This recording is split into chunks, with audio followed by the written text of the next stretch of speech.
आप देख रहे हैं हमारा YouTube चैनल दी सच्चा भारत और आज के इस बुलेटिन में आपका स्वागत है। देश के पूर्व प्रधानमंत्री स्वर्गीय राजीव गांधी का जन्म 20 अगस्त 1944 को हुआ था।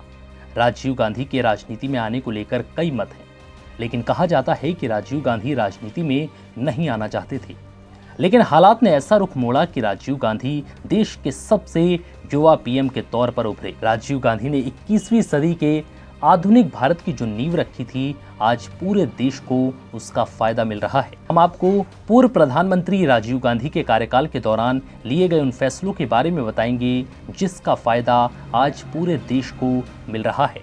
नंबर 1, वोट करने की आयु सीमा घटाई।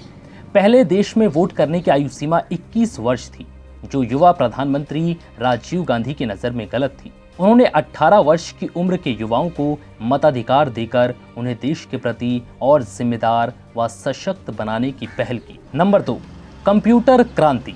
राजीव गांधी का मानना था कि विज्ञान और तकनीक की मदद के बिना उद्योगों का विकास नहीं हो सकता। राजीव गांधी को भारत में कंप्यूटर क्रांति लाने का श्रेय दिया जाता है।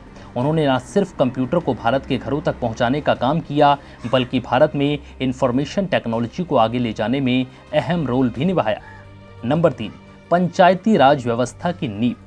पंचायती राज व्यवस्था की नींव रखने का श्रेय भी राजीव गांधी को ही जाता है। दरअसल राजीव गांधी का मानना था कि जब तक पंचायती राज व्यवस्था मजबूत नहीं होगी, तब तक निचले स्तर पर लोकतंत्र नहीं पहुंच सकता। उन्होंने अपने कार्यकाल में पंचायती राज व्यवस्था का पूरा प्रस्ताव तैयार किया। 21 मई 1991 को हुई हत्या के 1 साल बाद राजीव गांधी की सोच को तब साकार किया गया।